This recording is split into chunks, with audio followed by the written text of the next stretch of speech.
Meron na ho palang dito desisyon, People versus Bartolome. Din, Oo. no? Opo. GR number 191726 Feb 6, 2013. Opo. Oo. Opo. Can you enlighten us, sir? Ano ba ang kwento dito? Buy-bust operation yan. Mm. Diyan nagsimula yung mga kine-question nila. Ang buy-bust operation ba legal? Kasi para kang di ba gumagawa ka lang ng mga drama, istorya.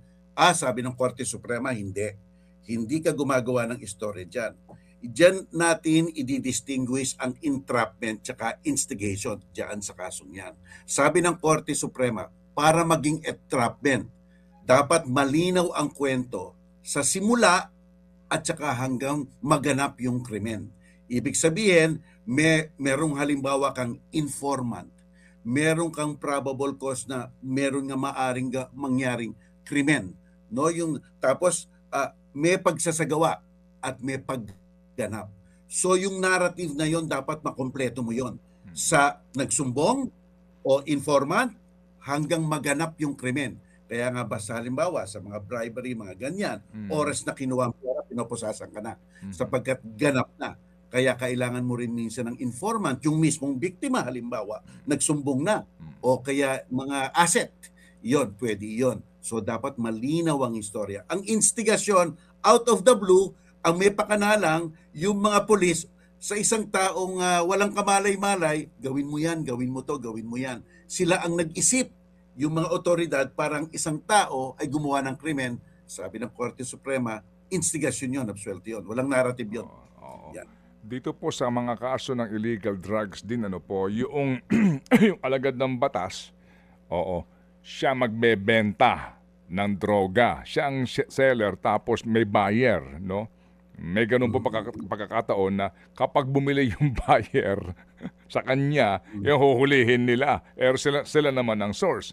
O kaya naman, meron din pong mga, yun nga, sila ang gumagawa ng kaparaanan para yung taong ito na inosente naman, ay masangkot sa illegal na droga sa pamamagitan ng pag-udyok sa kanya na gawin tong bagay na ito. Nag-instigate na gawin mo iyon. Ganun po din ang sinasabi niya. Oo. Ibig sabihin, ang simula ng criminal mind, hindi nanggagaling doon sa tao. Nanggagaling doon sa mga pulis. Pero sa entrapment, ang simula ng criminal mind, doon sa tao, doon sa mismong kriminal. Yan. Doon sa usapin po ng extortion o kaya po naman corruption, halimbawa, isang nag-a-apply ng mayor's permit.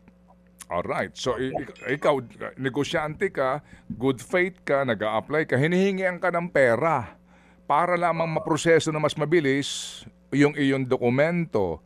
So ngayon, hiningian ka ng pera, hindi mo na kaya yung perang hinihingi nila, lumapit ka sa otoridad. Ngayon, ang otoridad ay aaksyon sa pamamagitan ng entrapment. Yung nanghihingi sa iyo ng lagay ay huhulihin doon sa sinasabing pagtatagpo ninyo para ibigay na yung lagay. Entrapment po ang tawag doon din.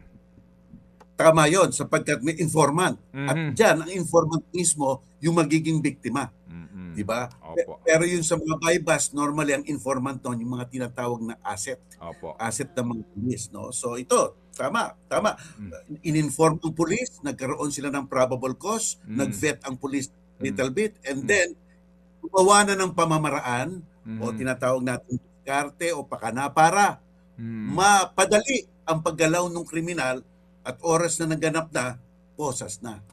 Mga kapatid, patuloy po kayong tumutok sa 105.9 True FM para sa totoong balita, impormasyon, music and entertainment. Mag-subscribe sa aming YouTube channel at podcast at sundan nyo kami sa Facebook, Instagram, X at TikTok sa True Network PH. Bisitahin din po ang aming official website, truefm.ph. At panoorin din kami sa True TV Signal, Channel 19. Kami po ang 105.9 True FM. Laging true sa'yo, kapatid.